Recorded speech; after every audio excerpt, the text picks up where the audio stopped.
Hello and welcome to a live Kerfuffy break and Deprogrammed with Keri Smith. I'm your host, Keri, and I'm in the new studio. So I'm at a loss for words. Actually, if you work on a room like this, we've been working on it for almost 10 weeks.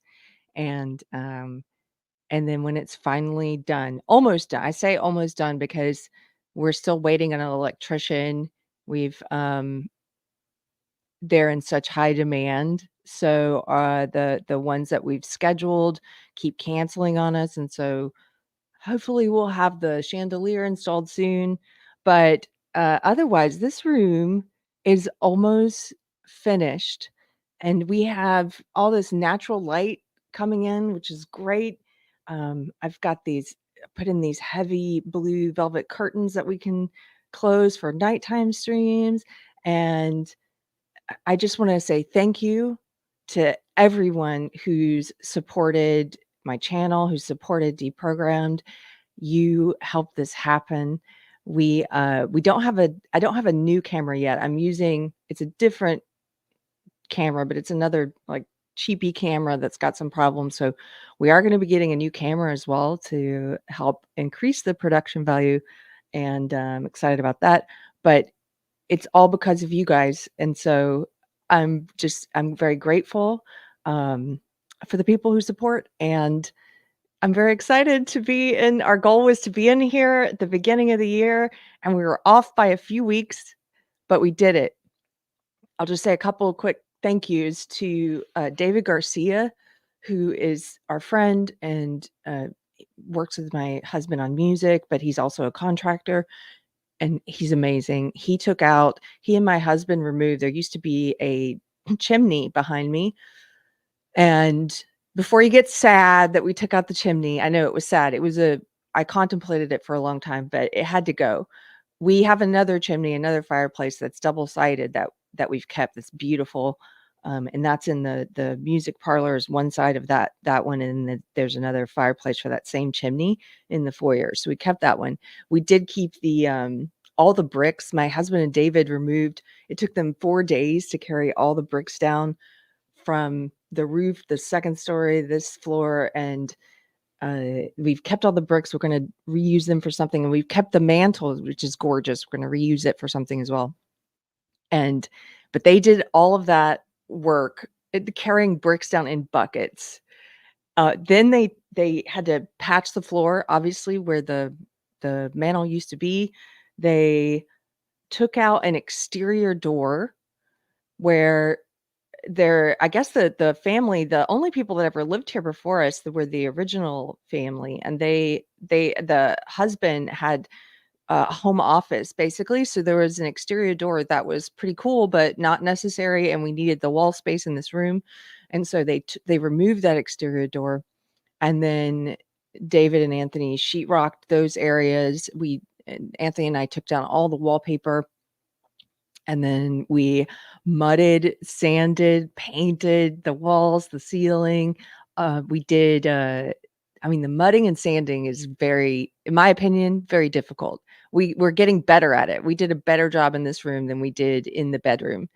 And as we're getting more experience with it, like the ceiling looks great.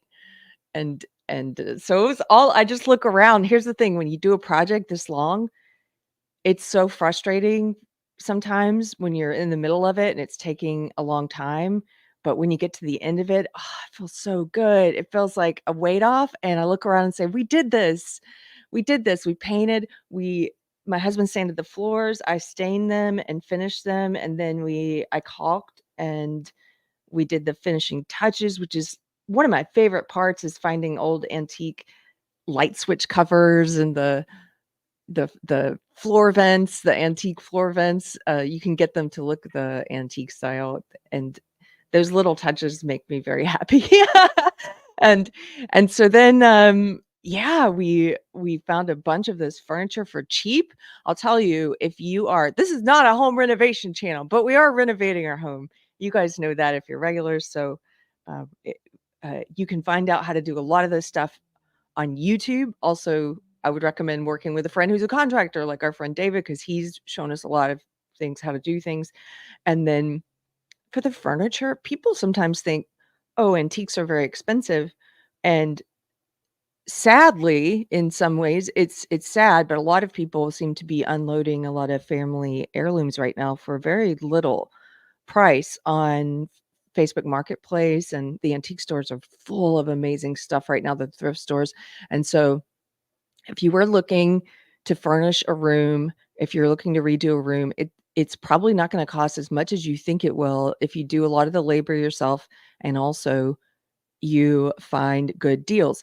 We got this beautiful table for my desk. It's a gorgeous solid wood ornate table. It's a dining table, but because it was missing a couple of leaves, which I don't need, and it's all banged up, which I don't care, it was $80 on Facebook Marketplace. And, you can get if you go directly to a person rather than a store, you can get better deals. So that's how we did this. I also want to say thanks to my husband who made this sign and figured out how to do it. So I found this frame for $30 at a junk shop and painted the frame gold, just a layer of gold paint, looks great. And then he got this we got this neon sign online, but he figured out how to put the neon sign with a soundboard. There's a soundboard in there, some foam, and wrapped it in blue velvet. Our friend Alex, who does sound, thank you to him as well, who was giving us advice on sound. We're still going to add some soundproofing stuff to the corners probably, but of this room. But he figured out how to make this and mount it, and it's just, I'm very grateful. And so thank you. And it's nice to be here. Hello, Pirate Tomsky. Hello, Robert Lowry. Robert Lowry, one of our mods, I have to give it up for Robert. So he came down, he drove through several states to come to one of our house concerts. He's been to 2 actually. He came and he came to one and helped us with some video stuff, and he also, this room, he got to see it when it was just in shambles, because it was the room where I was streaming this whole time we've been in this house, and I had the quilt behind me, the beautiful quilt that the knitters made for our wedding, because I was covering up the peeling wallpaper and stuff with the quilt, and the rest of the room that you couldn't see was just a nightmare because we were storing everything while we were working on other rooms, renovating other rooms. We would put everything in here, and so it was just a fantastic mess. All of my books were under the desk for like a year, covered in sawdust from sanding other rooms, and it was just a dusty catch-all mess. And I felt, maybe you couldn't tell, hopefully, but I sometimes felt chaos streaming because there's chaos around me. And I very much subscribe to Jordan Peterson's idea of decorating a room and designing a room for the purpose that it's intended for. And so you want to have, he talks about clean your room. People who are familiar with him kind of, that's sort of a joke now, but it's true. If you clean your room and declutter your surroundings, it helps to declutter your mind. And so my mind seemed very cluttered the whole past year, streaming with all the clutter around me. And in redesigning this, I thought, well, one goal is to do the interviews that I do for Deprogrammed. I'm going to continue to do those remotely for people who can't be here. But for people who are in Texas or traveling through Texas and guests that I'd like to speak with, I want to have them here. And we have this room now where I can do that. There's a gorgeous, it's like a living room on the other side with our antique radio that our friend Ken restored, and this beautiful couch. And so we're gonna have in-person interviews here, and then we designed it to have, to be able to do streams on this wall. And so I'm very grateful. I'm very excited. So thank you. And now that I have that out of the way, before I get to our topic today, by the way, I'm gonna clip the topic later. I'm gonna cut a video clip because I want to have the subject matter without all of this stuff at the front that people won't care about unless they are regulars here. But the subject matter today is the definition of racism and social justice attempted redefinition of racism. Before I get to that, I also want to say, oh, Anthony says, "Show the room, Keri." Can I? What if the camera okay. Uh, Anthony's not here right now to help me with it. Let me see. Do you guys wanna see it? Tell me in the chat. If you're like, "Nah, it's too much of a distraction, I won't do it." But if you wanna see it, I'll take the camera and figure out how to kinda turn it around. Okay. Don't deny this man's hard work. Give it up to 2 sisters and some yarn. Um, okay, let me see if I can figure this out. And you'll have to I can't carry the microphone with me, so I'll just talk off camera. Hopefully, you can hear me. The door, we haven't hung the door yet, so you'll see the mess beyond this doorway when I do this because, we pushed everything that was in here out there into the foyer. Okay, let me see. Um, hold on.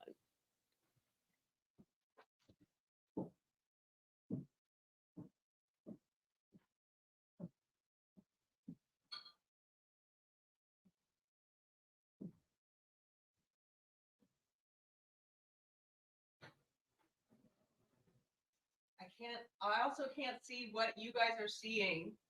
So this wasn't planned to do this, and I hope you can see everything. Uh,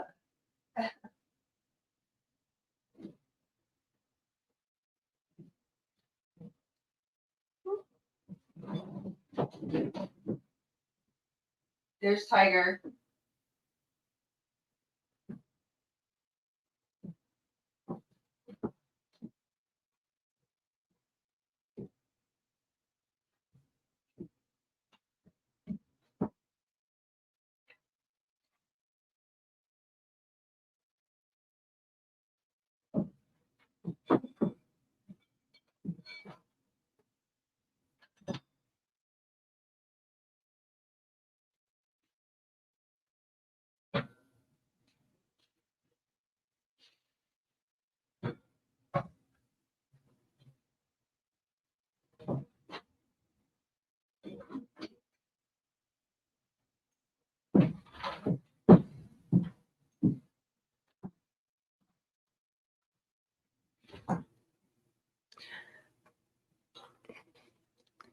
Uh, that was probably very shaky and hard to see, and I apologize. I wasn't planning on doing that. Hold on.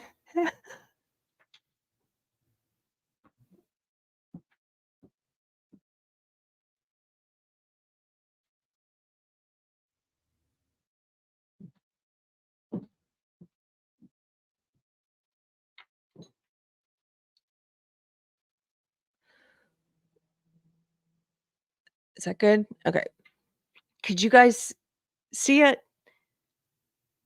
I couldn't I couldn't see what was on the screen, and also this camera's attached to a big, tripod thing, and so anyway, sorry if it's shaky and not professional. But Anthony said, "Show the room," so I show the room. Okay. So that's the room, and yeah, we have a yeah, 2 sisters and some yarn says, "Wait, is that bubble wrap over the light to soften it? Genius." Yes, Robert Lowery in the chat is the one who told me to do that. And I never looked it up to see if it's true, and I actually had the thought yesterday, I was like, "I wonder if he was punking me." But apparently it's true. So thank you, Robert. And yeah, yeah, it's gonna be exciting to have, people over and to be able to do in-person things here. And once we get the new camera and some new tech, I have to get a new microphone for guests, and, um, I'm not a tech person, as you know if you watch this channel. So whatever the thing is that both microphones plug into, the sound guy was telling me exactly what we need. We gotta get one of those and, we'll figure it out. So, um, yeah. Okay. I've also got a space heater down here. Someone asked if we have heat. We've always had heat technically. It's just that because we haven't insulated under the house yet and there's no skirting around the underside of the house, the heat was working but not working. It's been freezing the past few days because it was like down to 30. The tiger's water froze in his bowl again down here, so coming down here was not fun. But it's warmer today. It was warmer. It started getting warmer yesterday. It's still a little chilly, so I've got this space heater down here, and hopefully it's not too loud. But Texas sheep lady, I want to curl up in that chair and knit while you live stream. Lady, I know I've talked about it for a while and we haven't done it, but I want to do another retreat. And as the house is becoming more livable and more hospitable for guests, I think it's going to become more a reality because I'd love to do something here in Texas. So, um, and see all of you humans in person if everybody wants to come. So, um, let's see. I got a little distracted by showing the room. Okay. What else we're doing? Today is Dolly Parton's birthday. So I just wanted to say happy birthday, Dolly Parton. It's a very special day for me. My husband proposed to me on Dolly Parton's birthday. I just wrote a post about it on Substack, just a short little memory, something sweet. And I hope you have I know that she has made several mistakes lately, what I consider to be mistakes, and maybe you do as well. And in terms of her positions on things and things that she said, and she has yet to talk about the vaccine injured, which is sad. But I really believe, I don't know her, so I could be wrong, but I think she's a good person. I think she has good intent. I think her heart is in the right place. And people like that, you can pray for them and maybe they'll come around if they have good intent and they follow it, you know. So happy Dolly Parton's birthday to you. Since I mentioned my husband, I'll also say he has a big show coming up in Houston on March 1st, which is a Friday, at the Mucky Duck. It's his full band. It's their first time playing the Mucky Duck. And if you want tickets, you can go to anthonygarciamusic.com. I'll be there. I hope to see you. It's going to be a lot of fun. And oh wait, he's got a new band name, and I'm blanking on it because I was always joking that he should call them the Gringo Stars, which I thought was a funny pun. But somebody already had that band name, and also it's kind of a joke. So it's called the Texas Devils, which was the name, but Spanish. Uh, Los De Los Diablos Tejanos. That's it. Los Diablos Tejanos, which is what they used to call the Texas Rangers, and that was the name that they earned in Texas, the Los Diablos Tejanos. And I love this name. I love this band name. And so the whole band's going to be there. And if you're in the Houston area, March 1st, I hope to see you. Okay, let's get into this topic. I'll see. Helena, she's really not one to take sides. Dolly. Yeah, usually she doesn't. And specifically partisan sort of saying like right or left, she still hasn't. But she said some questionable things, and I think it's from a clueless place of naivete about BLM and drag queen story hour and stuff. I was reading about some of that this morning, and some stuff about the vax that she said that was a little questionable. But I love Dolly Parton. I'll probably always love Dolly Parton. So that's my opinion on her. So I wanted to talk a little bit about the social justice attempted redefinition of the word racism. This is something I've talked about before on the podcast and various interviews, but never really focused on it specifically. And so I was hoping to do so I could get hopefully a great clip will come of it that I can put up if there are people, parents especially, or people looking for information about this definition and to know what it's about and what it means, what's wrong with it, and how to respond to it. When I was indoctrinated into social justice, which it really was an indoctrination, I didn't realize that. In a way, I was joining a cult, didn't realize that either. But like joining any cult, it was a slow process. And when I first was coming into social justice. It was in college. I was at Duke University, and I was a volunteer for Amnesty International. And I went to an Amnesty International conference. So this was around 1996, 97, to age myself a bit. I went to an Amnesty International conference down in Florida, and that was the first time I heard the new definition of racism. That was quite a while ago now. And now this definition has become accepted by many in the mainstream. And I think it's important to talk about what it is and what's wrong with it. So what is this definition? When I was at this Amnesty International conference, specifically I was at a training that was called Dismantling Racism. And back in the day, if you were going to hear some of these new social justice terms, social justice or woke, I use those words interchangeably to describe my old belief system. If you were to hear some of these new terms, it was going to be at a place like that. You were going to go, and to this day, you will definitely encounter it at a place like that. If you go to any of these so-called anti-racist trainings, if you go to these anti-racist dinners, the dinner for racists series that I did recently on some of these dinner parties, you are going to learn this new definition. And I think the reason they do this is because, like a lot of cults, social justice is very concerned with controlling language. It's the way that you control people is by controlling their thoughts. How do you control their thoughts? With the words that they use. And so, like other cults, social justice redefines existing words, and it also creates new words and gives you the definitions for these new words and phrases it wants you to use. And you can see this take any kind of cult. They do this. If you look at Heaven's Gate, for example, they came up with new words. They even came up with new names for the people who were in the cult. If you any kind of cult-like scenario or brainwashing, there's going to be new terminology that's used. Excuse me. Most recently, I watched a cult documentary, a docuseries about the Twin Flames cult. They have their whole lexicon that they use that all the insiders know. Sometimes it's hard for people to understand that social justice is a cult or that woke ideology is a cult because it lacks some of the characteristics of a cult, like having one charismatic leader.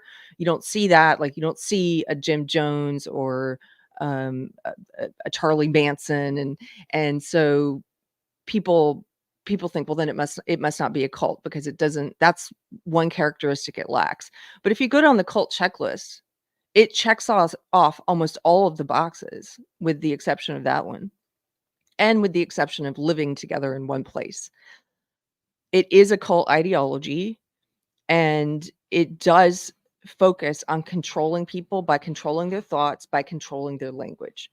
And so one of the first things you will encounter if you start to get pulled into social justice, and if you're a person who was in it like me and you left, think back to when you first encountered it. What was one of the first things that you thought of as, "Oh, I'm learning something new. I'm being educated," right? I have to have an open mind to think about things in this way that they're telling me. I have to have an open mind to think about redefining things, right? So one of the first ones I heard was racism equals prejudice plus power. This is the social justice or woke ideology's definition of racism: prejudice plus power. They do the same thing with sexism, by the way, but I'm just going to focus on racism today. They do the same thing with sexism. They say sexism equals prejudice plus power. What do they mean by that? So, in practice, when this comes up in conversation with someone who's bought into that belief, it comes up when you are calling out something that's racist, or you make a declarative statement that this is a racist thing. For example, if you were to correctly point out that it is racist to hire people based on what race they are or to admit them into college based on what race they are, that is objectively racist. That is discriminating against people because of their race and lifting up other people because of their race. You're making the judgment and you're treating them differently on the basis of race. That's racism. When you judge people differently and you treat them differently on the basis of race. So if you were to say, "Hey, it's racist to hire people based on race or to admit people into college based on race," if you're talking to someone who's of this belief system, and it's not liberal, it's social justice, it's woke. If you're talking to someone of the social justice or woke belief system, they will say, "It's not racist." Why? Well, they'll say, "Because racism equals prejudice plus power." And so they believe that the world is best viewed as a competition for power among identity groups. It's a mutated form of Marxism, which said the best way to look at the world is as a competition for wealth among class groups. So instead of being about wealth and class, this is about identity and power. And they believe the way to reach equity is to redistribute power among these identity groups and then until we're all equal. And that requires them to treat people differently based on these identity groups. It requires them to behave in racist ways and sexist ways, etc. And so they would say, we're supposed to look at the world. And this is the way I used to look at the world when I was in it. People are group members. They're not individuals. So in that way, this is a collectivist ideology. It's not an individualist ideology. It's collectivist. So they look at people as collective members and they say, black people as a group, collectively, black people, they don't have power. White people do have power. Therefore, white people are the oppressors. They use that Marxist language. They borrow that. White people are the oppressors. Black people are the oppressed. They do the same thing with sex, of course. They say women collectively, as a group, as a collective, don't have power. Therefore, they are oppressed. And men are the oppressors because they collectively, as a group, have power. And so when they brainwash you with this redefinition, there's a couple things they're trying to do. They're trying to get you to look at people as a collective.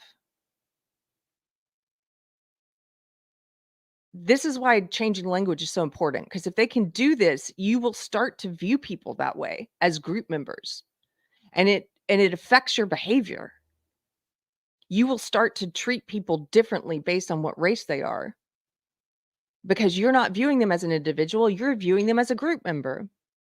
When I was woke, I voted straight down the ticket Democrat for everything. But I went beyond that, and a lot of woke people do this. I know they do.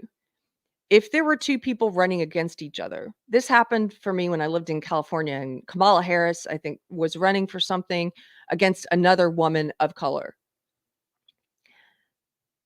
And they will look at people, if there's two people running against each other, they're both Democrats, one's a man, one's a woman, they're going to vote for the woman. Why? Because she's oppressed. She's in an oppressed group. Therefore, she needs to be selected.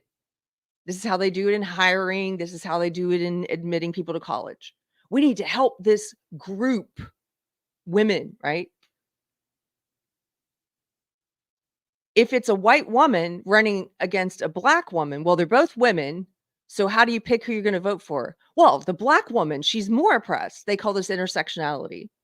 She's got two oppressions. She's in two oppressed groups. We need to lift this group up. Therefore, I'm going to vote for her. That's really how they do this. That's how I did this. It's ridiculous. It's completely race and sex based and sexuality based. It's completely the checklist. How many of these oppressed groups are they in? Let me vote for them. So that's one way it affects your behavior, is because you've been trained, you've been programmed to believe that racism is dependent upon a person's race or sexism is dependent upon their sex, and therefore, in order to fight that, you have to lift up the race that's oppressed or lift up the sex that's oppressed. You have to do this. Well, what does that mean? That means you have to judge and treat people differently based on these racial groups and these sex groups. It turns, isn't that crazy? This is why I call it evil. It takes well-intentioned people, and a lot of people, when I was learning it, most of the time people were picking up in college. Now they're picking it up at younger ages because it's in elementary schools, it's in kindergarten, so they're picking it up at younger ages. But if you have a young person who is encountering this and they're being told, you everybody, we're opposed. I say we as in society, everybody's opposed to racism. I know not everybody. I know there are outliers. I'm talking about the majority opinion and where we progressed in society through liberalism, by the way, through individualism, by the way. We got to a point of saying, no, you shouldn't judge people by their race. You shouldn't judge people by the color of their skin, but by the content of their character. That's Martin Luther King's quote. And so you're telling kids racism's bad. Yes, we agree. In order not to be a racist, you need to look at people's race, figure out what group they're in, if they're oppressed or not, and then you need to treat them differently based on what their race is. That's how we're going to fix racism. This is absolutely what they teach. The ones who are pretty famous for pushing social justice or woke ideology now, and it changes. There's no one cult leader. There's a lot of them. One of them is Ibram X. Kendi, and he's on the record. He says this explicitly. He says it's necessary. I don't have the exact quote in front of me, but he says it's necessary to discriminate against people on the basis of race in order to end racism. That's what they believe. But I'm sorry, you don't cure racism with more racism. That's not what got us to the point in society that we had reached before this started to take root and become popular. Treating people differently on the basis of race is not what got us there. What got us there is saying race shouldn't matter. When you look at a person, you view them as an individual. And it's the same thing with sexism. You don't cure sexism with sexism. You don't cure one kind of collectivism with another kind of collectivism. It doesn't work. The antidote for collectivism is individualism. That's what ends it over time, is treating people, as individuals. So it's a very evil thing that they're doing, taking young people with good intent who obviously don't want to be racist, who don't want to be sexist, who don't want to be racist, and telling them, okay, being racist means, okay, we know you don't want to be racist. Now, here's what racism means. Racism means prejudice plus power. And in order to redistribute power, we have to treat people differently on the basis of race until we're all equal. This is what they do. I'm going to pause here for a second and just read. Thank you for the super chats. I'm going to read a couple of these. Two sisters and some yarn. One of our mods, give it up for this lovely lady. She says, like the stream to add colors to the logo. Like it. Oh, like it. Oh, like the video to add colors to the logo. Can we add colors to the logo? I don't know. Thank you so much. You have to tell me what that means. I don't know if I understand it right now. Beard, thank you for the super chat for $5. He says, I got into this redefinition conversation in real life. I was blown away by how genuine the person was. No matter what I said, they believed to their core it was right. Yes. Thank you for this super chat. Thank you for this comment, because a lot of times people who are not in the woke cult or in the social justice cult, they think that reason and logic is enough to appeal to these people. And Sometimes it is. If you get a very well-intentioned person who actually is open-minded and willing to listen to what you're saying and to have that conversation with you, sometimes it is enough to sort of change the way they think about it. But the majority of the time I've found it's not enough because they treat it no matter what you say, they're not using logic. They don't believe that racism is prejudice plus power because of logic. They believe it because their sense of morality is wrapped up in it. It's absolutely a system of belief. Like Christianity is a system of belief, it is a system of belief, and a lot of people who get into it, they get their sense of being a good person from it. So it's like challenging a tenet of a belief system to tell them, "No, racism is what we always knew it to be," which is judging and treating people differently on the basis of race, like hiring people on the basis of race or admitting them in the college on the basis of race. If you say that to them, you're challenging a tenet of a ingrained system of belief from which they get their identity, they get their sense of being a good person, their sense of right and wrong, of doing good in the world, they get it from that. And so it's a really important foundational brick in their belief system. If their belief system is a house, this is one of the foundational bricks of that house. And it's one of the beliefs on which they put a lot of other bricks. And so if you try to pull that brick out, it's like their whole house could crumble and they will hold on to it. It's really hard to use logic, but I still think it's worth it to use logic. And I have a couple things you can say to them I'm going to get to later. Um, so thank you for that beard. Pirate Tomsky, our our British moderators here. I can't do an accent pirate. Pirate Tomsky for 10 pounds. Thank you so much for the super chat. He says, Carrie, did you see that a lawyer is using an 1866 civil rights law to challenge DEI? Having some success too. Search New York Post DEI opponents for link to article. Ricada covered it on his latest show.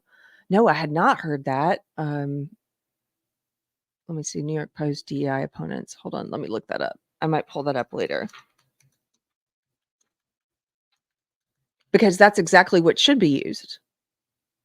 You can't treat people. I mean, I know we have been. We've been just flaunting the law, but it's illegal. You're not supposed to be able to treat people differently on the basis of race. That's why the Supreme Court decision that overturned affirmative action was spot on and long overdue. And they were saying, "No, you can't do this. You can't discriminate against predominantly Asian people who were being discriminated against, and also white people to some degree. But you can't discriminate against them because they happen to be Asian, have higher standards for them because they happen to be Asian."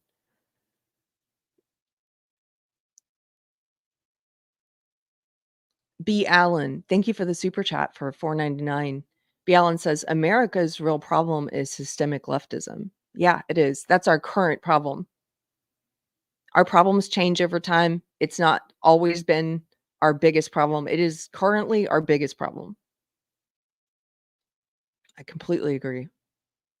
Super Based is here. Super Based is like the Santa Claus of the chat. Super Based is always giving out Deprogrammed memberships. Thank you, Super Based, who just gifted 5 Deprogrammed memberships. I appreciate it.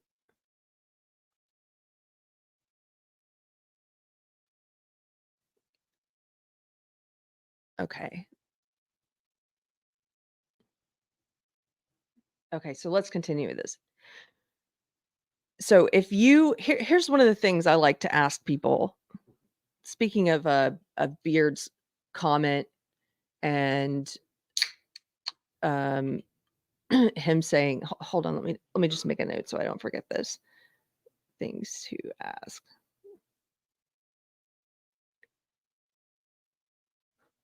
Okay.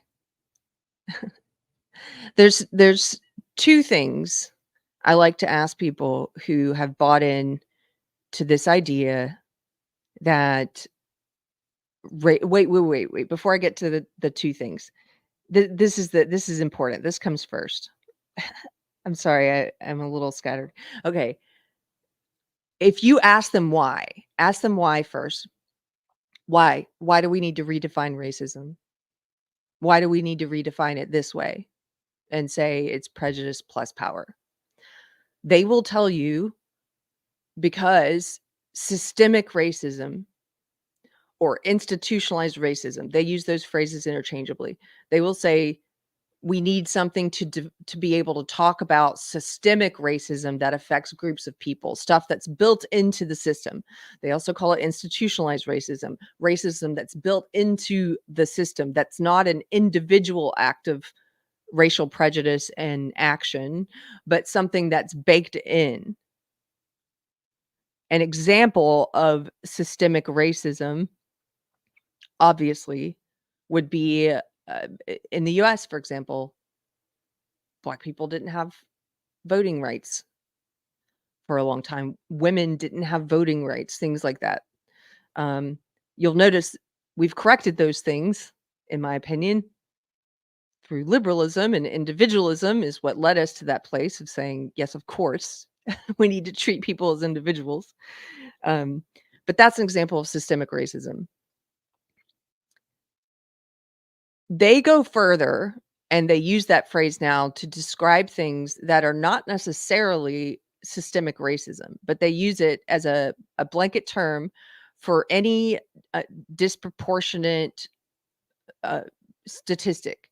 So if they see, for example, lately there have been a lot of news articles about how our schools, our elementary schools and high schools are systemically racist because Black children get reported for being late more often, or for being tardy, or for being absent, or they're disciplined more often than other racial groups, and they will say that's systemic racism.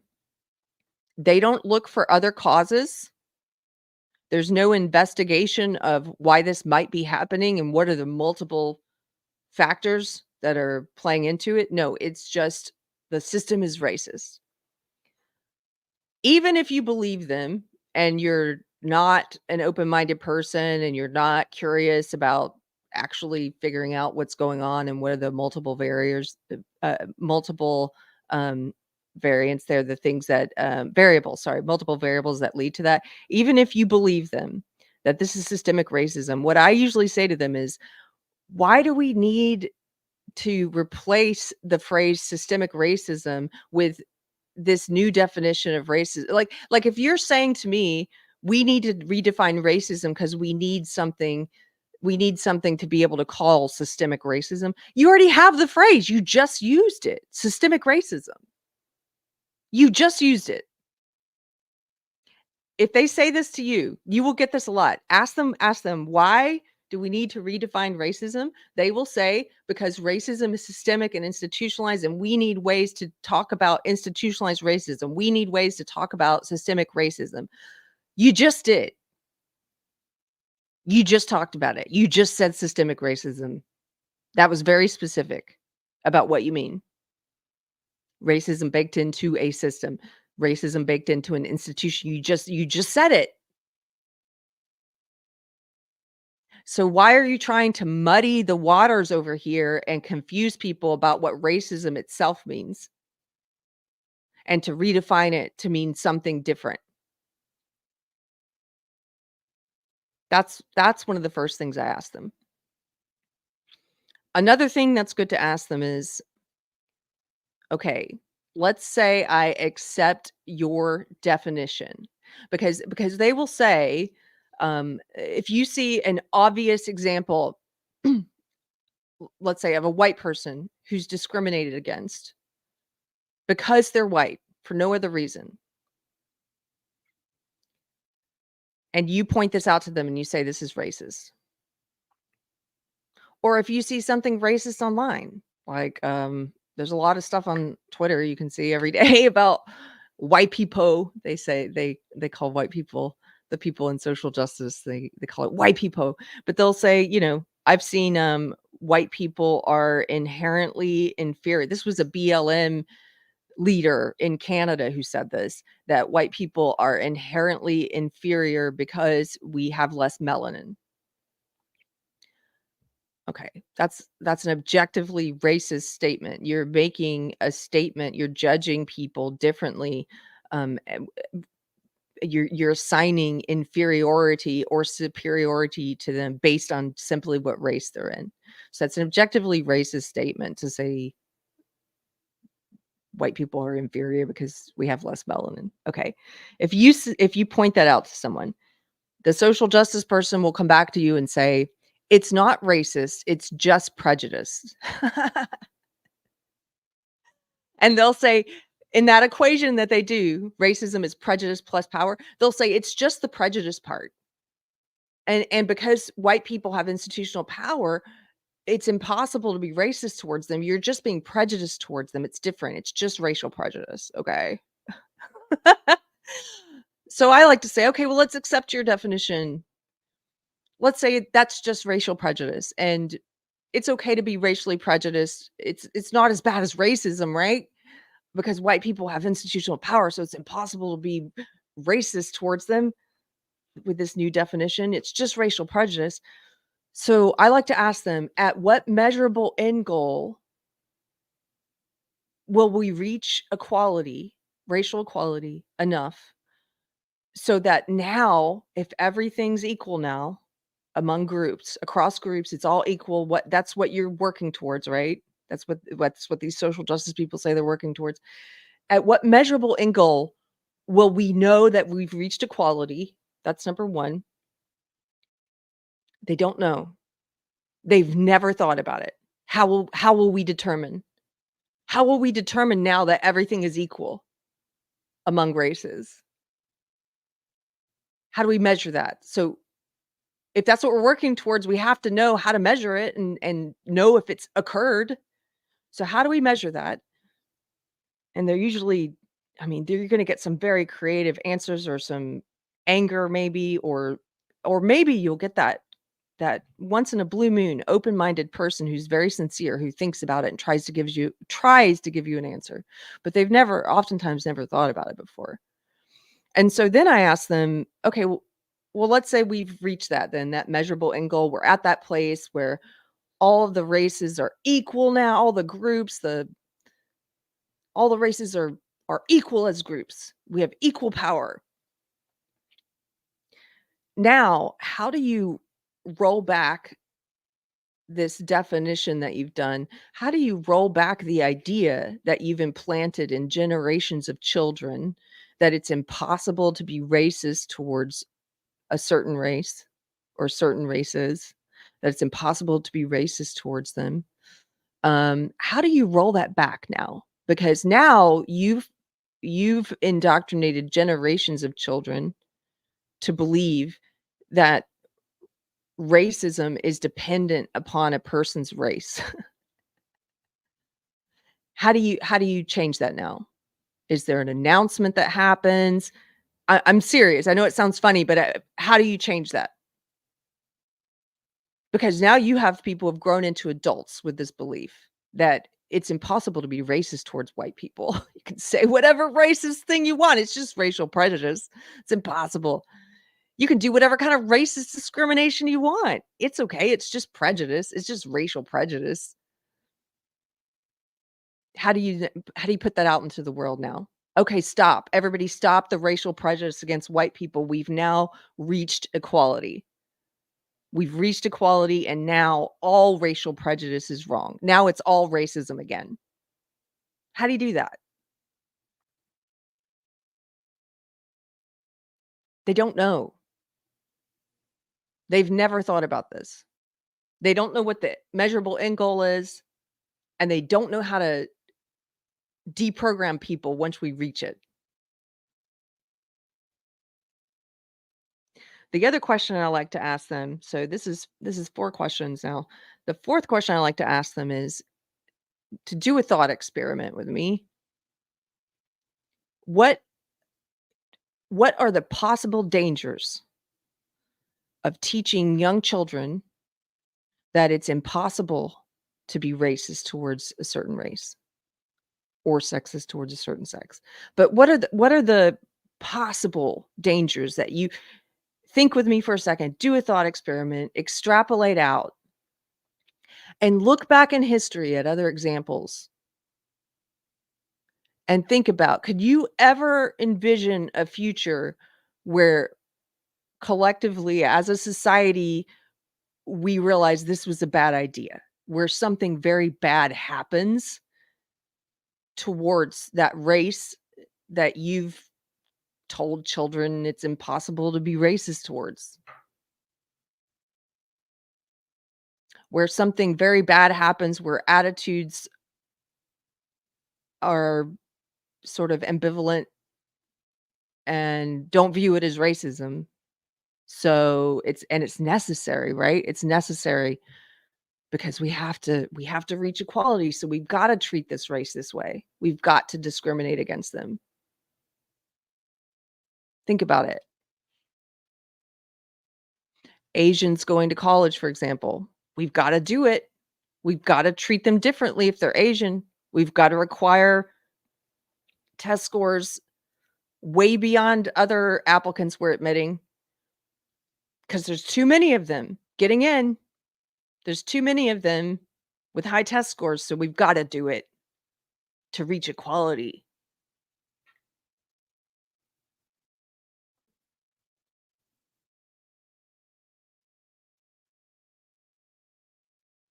I think these are the 4 programming interrupters I would suggest. These questions. And again, if you get someone who is not open-minded, who's not a thoughtful person,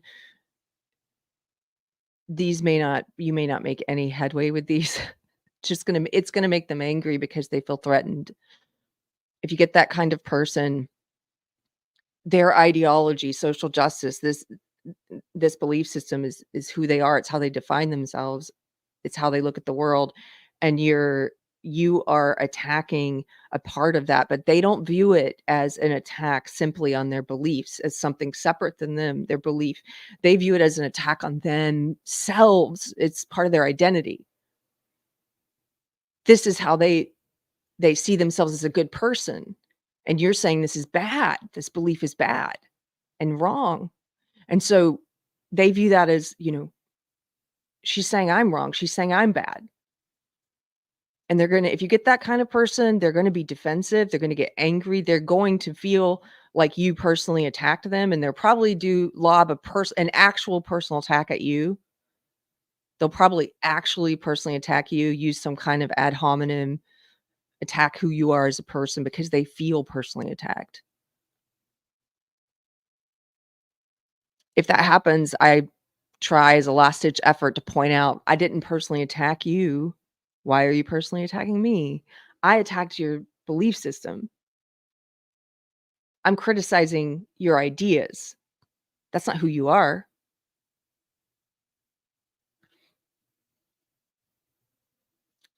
If you get that kind of person, you may not have much headway, but occasionally, this is why it's worth it.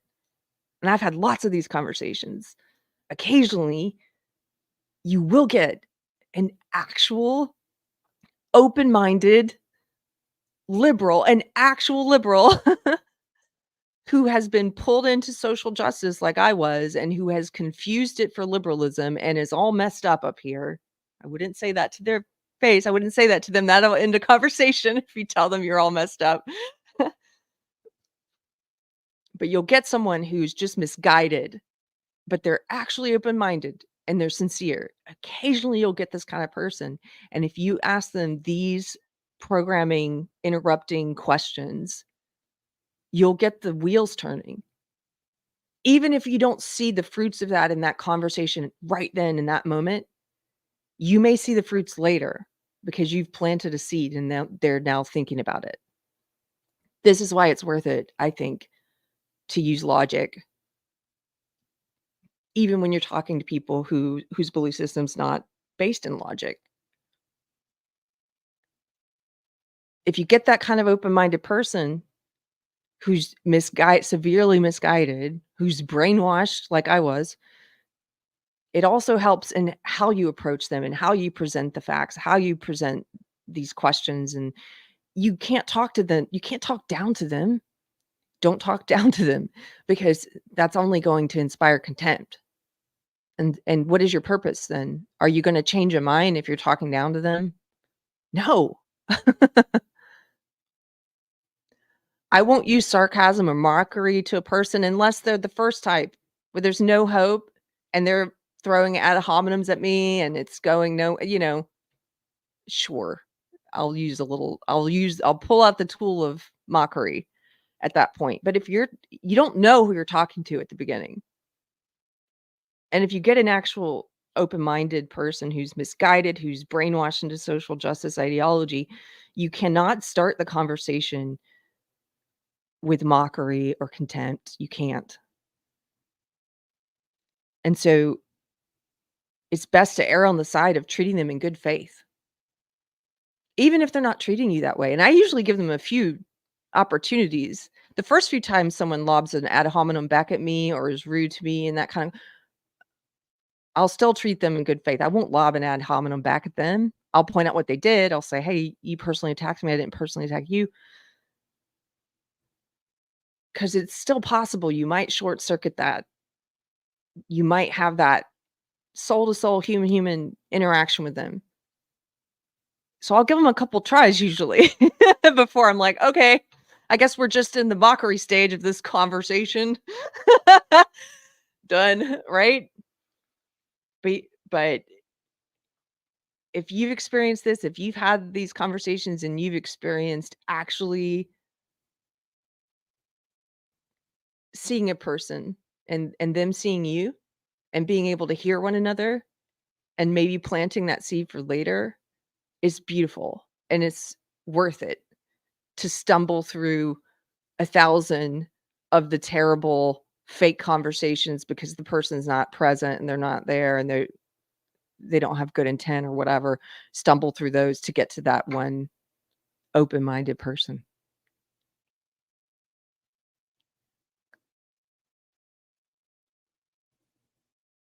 Thank you for the super chat, Cheeky Mare, $10. All the mods are here today. Wow, what am I meant to say? Cheeky Mare for $10. Thank you. She says, not to be outdone by the other mods. LOL. Here's for the skirting fund. I love you, lady. I love you. You know what? I was a little late for the podcast today, Cheeky Mare, because I was trying to change the artwork up here because you can't see the needle point that you made me and the cross stitch. Sorry. And I wanted to move it down here. I'm still going to do that. I couldn't figure it out before we started. But let me show you guys. It's been a while since I've shown this because I've, you know, been waiting for the new studio. But let me show you what Cheeky Mare made. In addition to a beautiful quilt that she made for me and my husband. Hold on one second.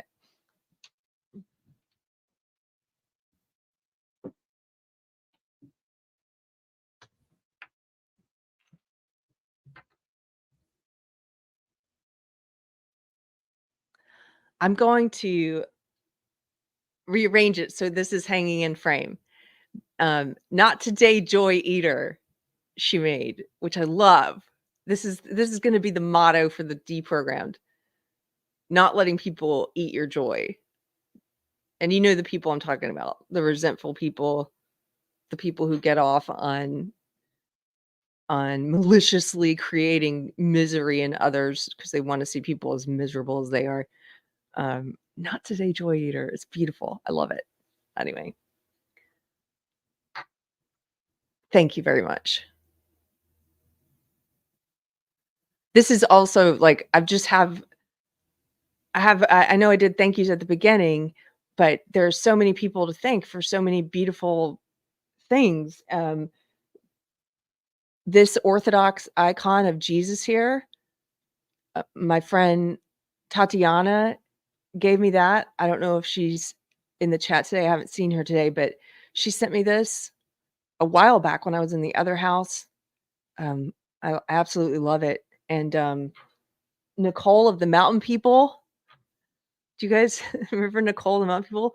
She felted this beautiful little fox And uh ah Taxterra sent me this holy water with the icon on it, the vial back here. And then this Golden Girls is an original print that my friend Julia Mann made. You can find her art. She does all color pencils. She did the Golden Girls for me. You can find her on Julia Mann art. And yeah, there's just a lot of things here that mean something to me.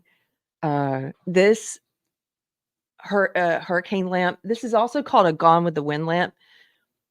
This was my mother-in-law's. It was actually my husband's grandmother's. And yeah, so anyway, I love it. Thank you guys. Yarn Chicken and Shit. That's who gave me the holy water. Here she is. Okay. Super Based for $5. Thank you, sir. Super Base says, my wife and I are looking for a doula and care provider, recommended a list of them that met anti-racist standards. Can't wait to not hire them. I'm sorry, I'm laughing. This is how bad it's gotten. Can you believe this? What do they, when your baby pops out, they give them the Ibram X Kendi book, How to Be an Anti-Racist Baby. That's a book. That's a real book. Anti-Racist Baby. How to Indoctrinate Your Baby. Welcome to the world, new soul. Here's how to be an anti-racist. You got to treat people differently on the basis of race until we reach equality. Right. Like that's what? Why do you need an anti-racist doula? And anti-racist is another one of these social justice and woke words that they've redefined. Anti-racist, when they use it, it doesn't mean anti-racist. It means racist. It's a race. It means be racist. That's when they use anti-racism, that's what they mean. That's your doula. Let me recommend a video. If you guys haven't watched it, one of the Deprogrammed interviews I did the past year that was an absolute joy to do was with Mary Lou Singleton. Mary Lou is um a, a midwife, and she used to be head of the North American Midwives Alliance or Society. I forget the acronym. And she was on the left like me. I don't know where she is. Like a lot of us, we don't know where we are now, but definitely more in, I would say, progressive, feminist, kind of crunchy, hippie type circles, natural medicine. And she's a midwife. And Mary Lou Singleton was the midwife who was canceled because the North American Midwives Association started changing. They put out a memo and they started changing all the language that the doulas and midwives were allowed to use. And they were saying they couldn't use words like woman or mother, that these were transphobic words. This is all a part of social justice and woke. Because look what's happening here. It's the same thing we talked about, except the groups here are trans and the made up word cis. They do the same thing. I told you this is about identity and power.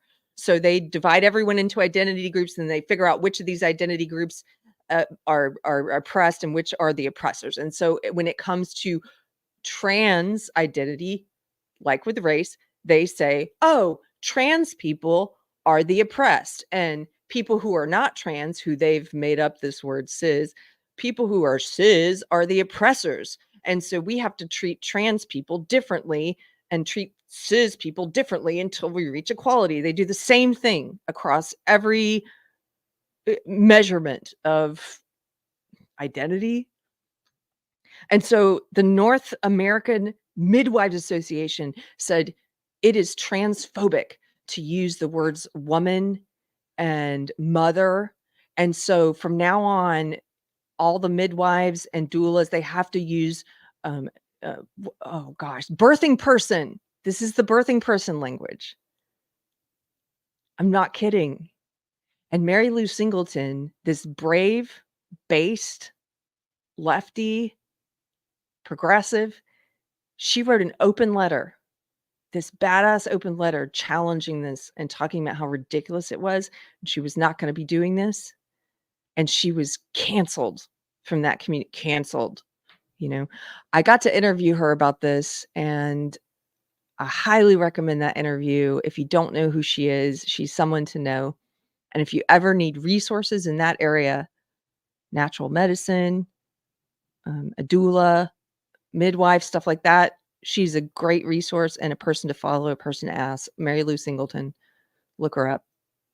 And thank you for the super chat. Adam Worrell says, birthing persons, bonus holes, and butt babies. I know, it's just terrible. It is terrible. John says, confusing kids is evil. It is. And that's what they're doing. They're confusing kids about race, about sex, about childbirth, about everything. What they're doing to children is evil. This ideology is evil. It's not just wrong, it's evil. It takes well-intentioned people and it turns them into foot soldiers for the very things they think they're opposing. That's evil.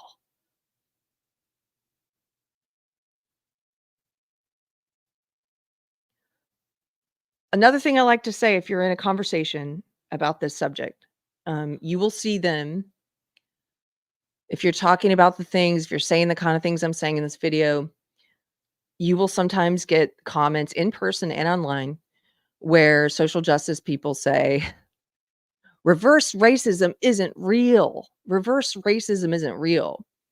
And I like to say, you're right. It's just racism. I agree with them. Reverse racism isn't a thing. What's reverse racism? What that implies racism naturally goes one way or it depends on the race. That buys into their definition. Racism is prejudice plus power. So I never use the phrase reverse racism. What a ridiculous phrase. It's just racism. And so if you get that one, reverse racism, blah, blah, blah. It's not real. No, it's not. I agree. It's just racism. On that, we have something we agree on.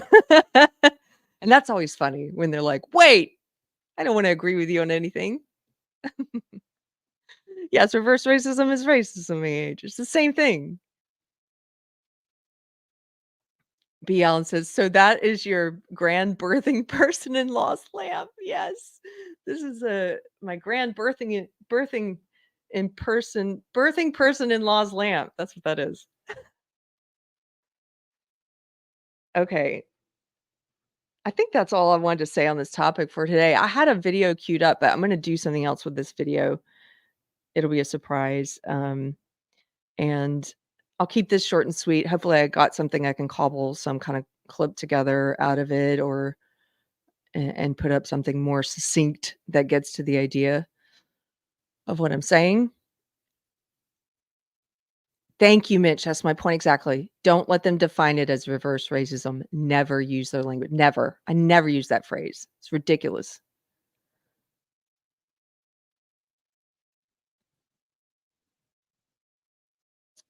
I'll see if there's anything in the chat that I missed before I take off. There's a YouTube link there, but I can't open it. Not on StreamYard. Scott Miller, we've run out of problems. Time to make up new ones. Yeah, that's what it is.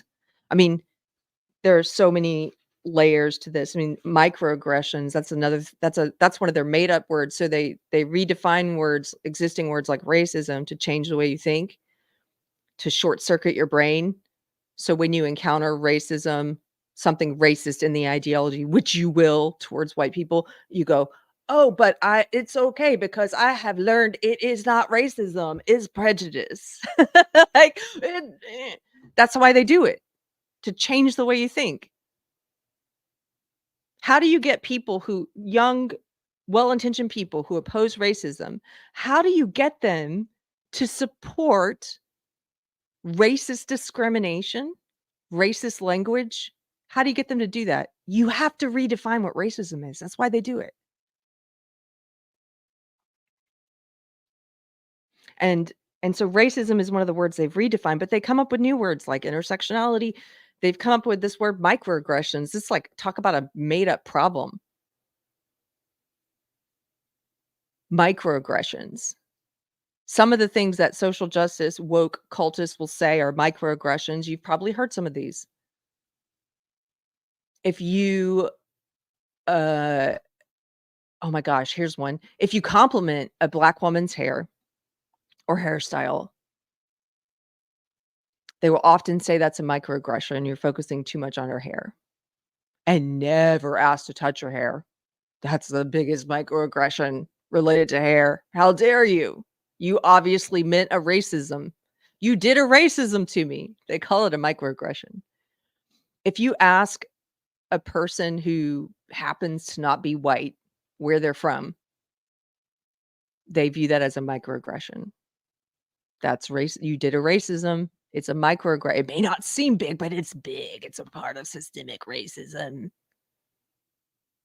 because they assume all these things are built into it that aren't built into it. When I was in the cult, I edited my language. I censored myself.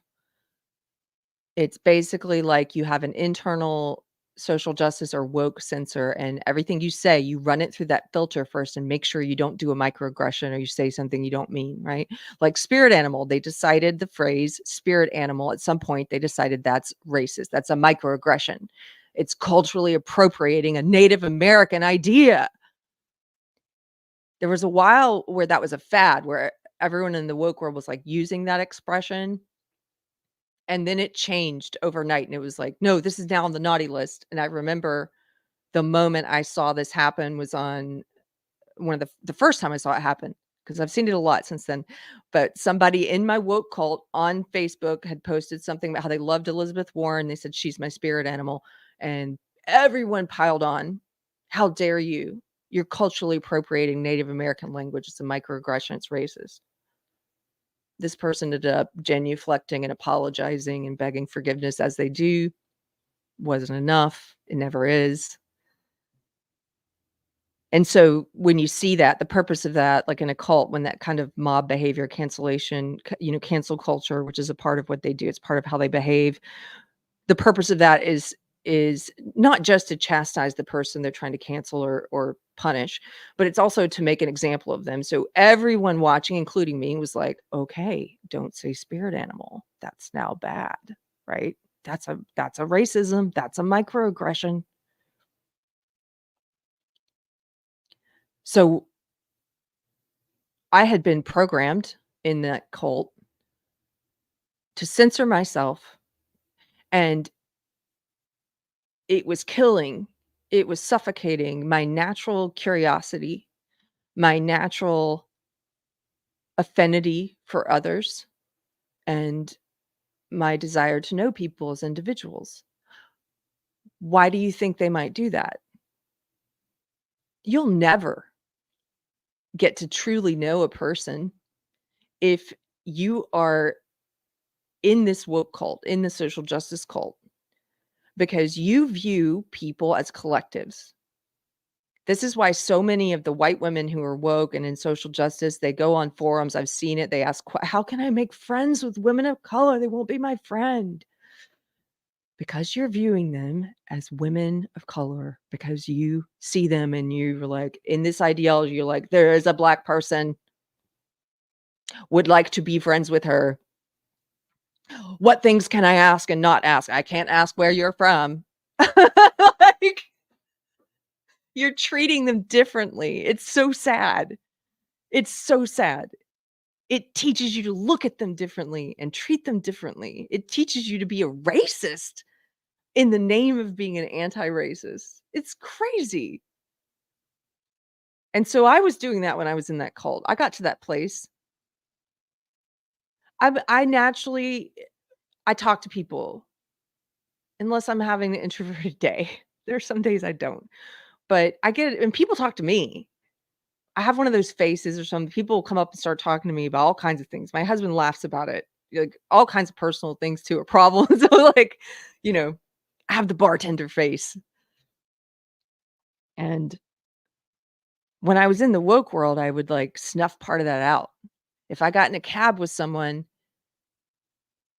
and he was black, and he sounded like he had a African accent, and I spoke Swahili, and I would if I was curious, "Oh, I wonder if he's from Tanzania or Kenya," and I would wanna ask him like, "Hey, where are you from?" I wouldn't. I wouldn't, because that's a microaggression. That's racist. It's not. And when I got out of that cult, I started asking all the things you're not supposed to ask, if I wanted to ask them. I didn't make a point of it if I didn't want to. But I ask what I'm curious about. I will.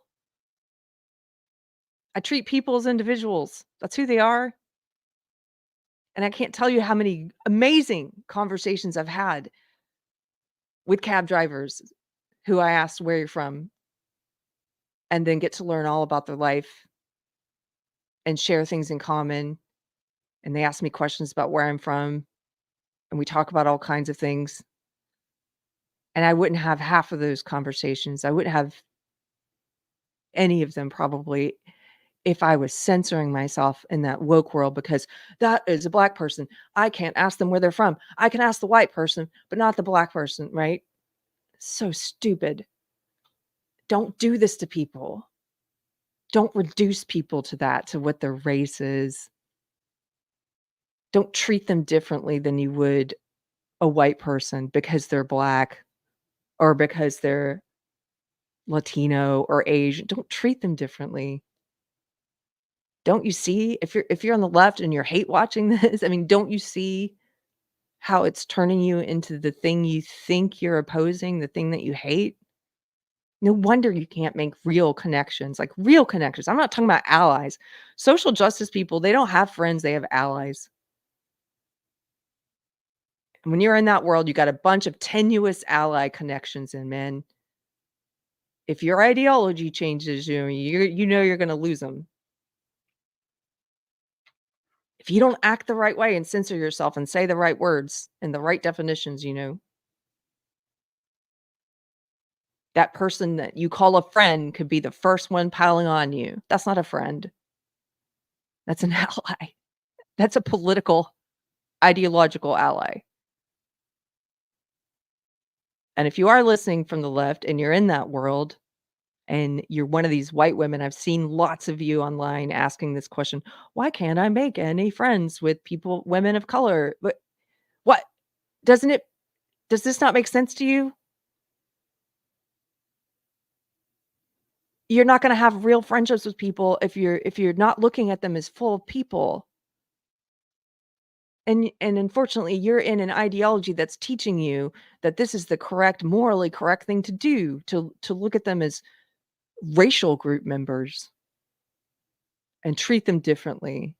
But my heart's in the right place. Well, it might be, but you're behaving like a racist.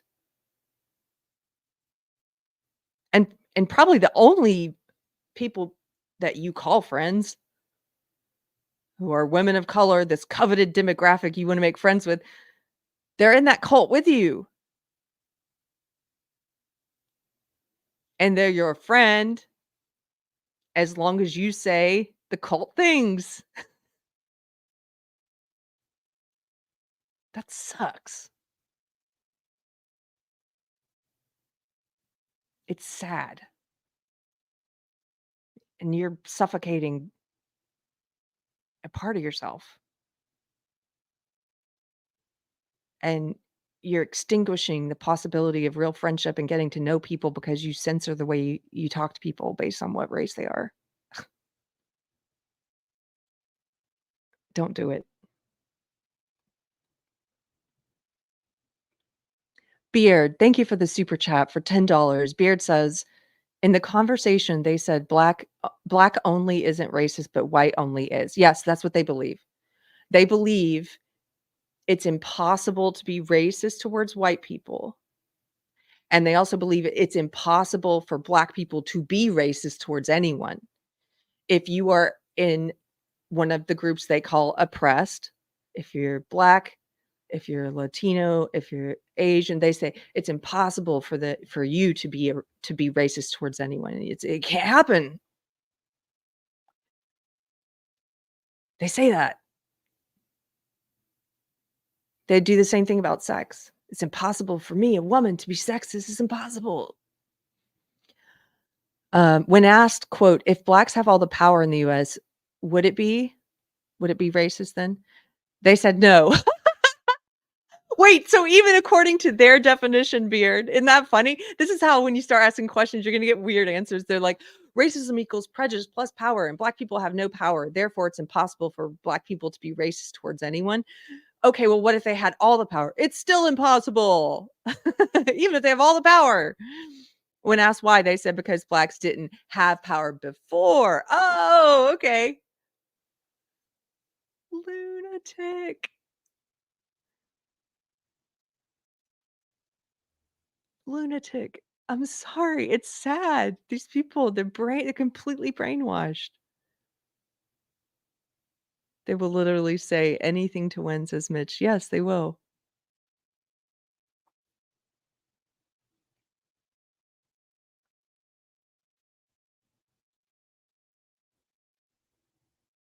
Dion, the very first Black Muslim person I ever met was at my first full-time job. I asked her a ton of questions. That was really nice and interesting. Yeah, that's how you meet people. And it's the antidote to what they're trying to push, which is racism. They wanna keep us all separated into these little groups based on identity. They may not realize that's their intent. The ones in it with good faith don't realize that's the intent, but that's the ideology's intent. What does it do effectively? It keeps us in these groups.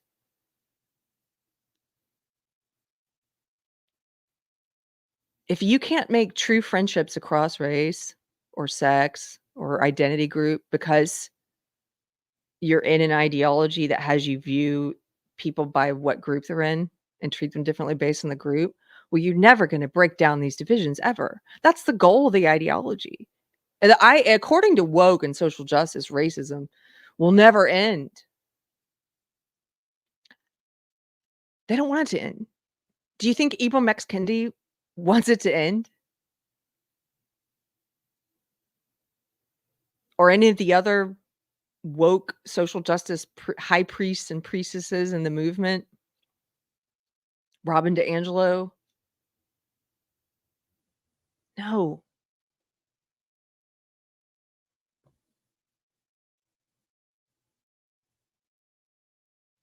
Thomas, how far back do you take this grievance stuff? Well, the best person to listen to if you wanna trace the origins of this ideology and it's James Lindsay. Um, I think he does the best job of breaking it down, and if you don't mind the academic approach and you're very interested in philosophy and belief systems, he is absolutely where I would send people. And I agree with him that it is Marxism. I call it a mutated form of Marxism to distinguish it from Marxism that's about class and wealth, because a lot of those actual Marxists, they still exist and they hate the woke. And they're like, wait, it's not Marxist. It's not about class. In fact, it completely derailed Occupy Wall Street, which was about class and wealth. And social justice woke ideology infiltrated that place, and everything fell apart because it became infighting about which groups were most oppressed. So, actual classical Marxists, if you will, they know it's different. It is different, but it came from that. It has roots in that. It also has roots in postmodernism. And it's been growing since the '60s, probably is where I would put it at. The '50s and the '60s. But it really exploded in mainstream culture in right around 2016 when Trump was elected. I picked it up in college, 96 to 2000. I picked it up in the 90s, but back then it was pretty much limited to these places of so-called higher learning And even at the college, it was limited to certain departments. It wasn't in my major was biological anthropology and anatomy. It wasn't in any of my science or math classes. It is now. It's in all of those classes now. But back then, I picked it up in my minor, which was women's studies. So it was in the social sciences. And now it's everywhere. And I think what happened is you had this whole generation of people, late Gen X people like myself, and then the millennials, the early millennials. We picked it up in college. You could also pick it up at that time online. It was spreading online and in college. And it was in a bunch of the forums I was on at the time. Right after college, I spent a lot of time on the Ms. Magazine forums and these different kinds of activist forums, and you would find it there. And so you had this generation of people who are around my age who went out and took it into their careers with them. I did. I took it into entertainment. That's what I worked in. And I had friends who took it into journalism. I had friends who took it to Google, to the tech companies, and who took it into education, into teaching others and teaching kids. And our generation, we took it out into the world and made it mainstream. And it really, I think Trump being elected was just this perfect storm, and it was the match that lit the fuse, and it exploded into the mainstream. Even before he was elected, during the debates, I remember seeing Hillary Clinton give an answer about, and she used the phrase implicit bias, which is one of these social justice woke cult new words, new phrases that they've made up. And she was saying all white people have implicit bias. That goes back to this idea that Beard was saying, where he was saying that they say all white people are inherently racist. They believe that. They are taught to believe that if you are in one of these oppressor identity groups, that you have a baked in inherent bias, implicit bias, that you pick it up societally because of being in this oppressed group, that all white people have an implicit bias against people of color, that all men have an implicit bias against women, that all straight people have an implicit bias against gay people. They every one of the groups that they call oppressor identity groups, they say they have an implicit bias. And in this way, it has a root in Christianity as well, because it borrows this concept of original sin. You're born with this sin, but unlike Christianity, it's not everyone. Your level of sin, your level of privilege or implicit bias is dependent upon what identity group you're in. And if you're if you're in several oppressor groups, oh my gosh, I mean, straight white men and cis, well, you're the worst. You have all the implicit biases and all the privilege. If you ever ask them, give them an example of an individual, like, what about this straight white guy who's homeless and has disabilities and has suffered these hardships and was born into poverty and whatever. It doesn't matter the level of hardships that this guy has, the level of actual marginalizations, to use their word, that this guy has lived with. It doesn't matter. He is in an oppressor group. And you can ask them, this is a funny question, but ask them this and listen to their answers. So you're telling me that hypothetical guy, straight white guy, but with all of these marginalizations, these problems that he has, or that he's lived with, or was born into, or things that have happened to him. You compare him to Oprah Winfrey. Who has more power? They say he does. They do. The brain, it's they've rewired it.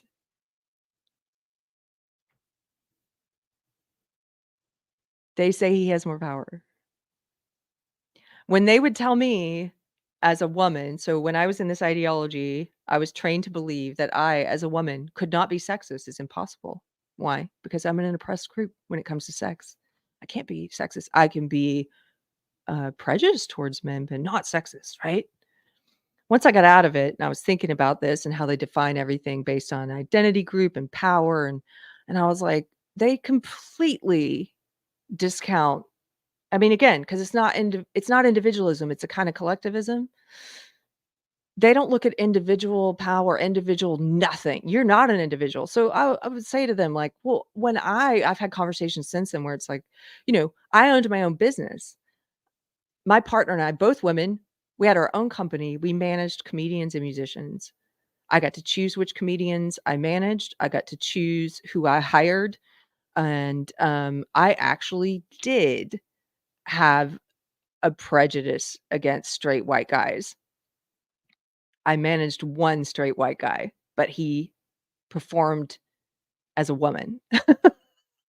So he he had it was a sketch comedy. He had a character called Kelly Shoes. You guys may know that video, Kelly. Oh my god, shoes. Liam Sullivan. Hilarious guy. Although Kelly has since his character of Kelly has since gone very woke, which is sad. Um, but he's hilarious. And anyway, I was prejudiced, and I had the power to decide who I hired and who I managed. And so, did I not have the power to enact my prejudice and to discriminate against men or white people? Yes, I did. I did have that power. They completely, again, logic doesn't, they just, for most of them. If you get the occasional open-minded sincere one, you can use personal examples like that. If you happen to be in one of these groups they call oppressed, point out your individual power that you've had if you wanted to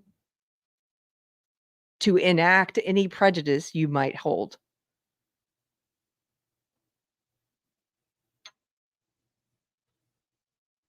Muffins, Therese, yeah, that was Liam's other really popular video. Oh my goodness. He was so much fun to work with. He was hilarious. Pirate Tomsky. Thank you, Pirate. He gifted 5 Deprogrammed memberships. Thank you, sir. Woohoo! Grab him up. Yes, you guys know Kelly Shoes. My gosh, that was one of my he was one of my favorite comics to work with. I laughed all the time and like a genuinely good guy. I know Kelly's gone woke right now and that's sad, but I think he is a person who has very good intent. I do. All kinds of people get sucked into this stuff. He says, Frying Pan says, these shoes cost 300 effing dollars. Let's get him. Yeah, that's from the video. He was one of my favorites. Man, that was fun. I was in one of the Kelly videos, Frying Pants. I think it was a text message breakup. I think that's the one. I was in there in the crowd scene outside the club.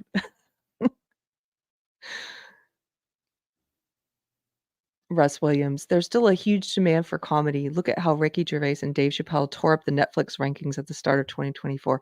Yes, people want real comedy. They want comedy without that internal censor I talked about. Because even the woke comedian, they're doing the same thing on stage and with their comedy. They're running it all through a filter to make sure it's ideologically pure and they're not stepping on the wrong toes and they're punching up, not down. Of course, they have their directions wrong. Up is the thing you're not allowed to criticize, dude.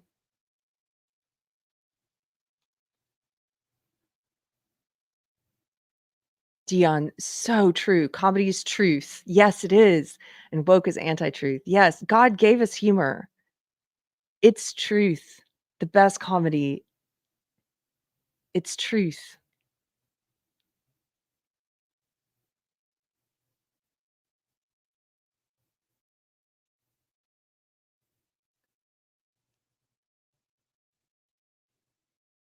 Okay. I've had a weird cold thing going on for a couple weeks now, on and off, and my throat is hurting me. So I'm going to wrap it up. I very much enjoyed hanging out with you guys today in the new studio. Thank you to everyone who supports Deprogrammed. And if you want to do so, there are multiple places to do so. You can do so here at YouTube, Locals, Patreon, or Subscribestar. And I can't wait for what's to come. This is going to be a great year. We are living through chaotic times. A lot of you know that. Crazy times. Up is down, down is up. But I'm always I guess some people call me the white pilled. Some people call me black pilled. Other people call me white pilled. I think I had to be black pilled before I got white pilled. But if you know what all those new phrases mean. But basically, I have a positive outlook. I'm optimistic, even in chaos. And I think trying to live a joyful life and a life with purpose is the antidote to all this evil in the world. And I intend to keep doing it. And I'm excited about what's to come this year. So thank you guys for being here. Kendra says she's sewing while she listens. Good for you. Getting stuff done. Okay, I'm going to take off. Have a nice day. I'll see you on Monday. Okay. Where's it? Here we go. Well, I'm going to go then. And I don't need any of this. I don't need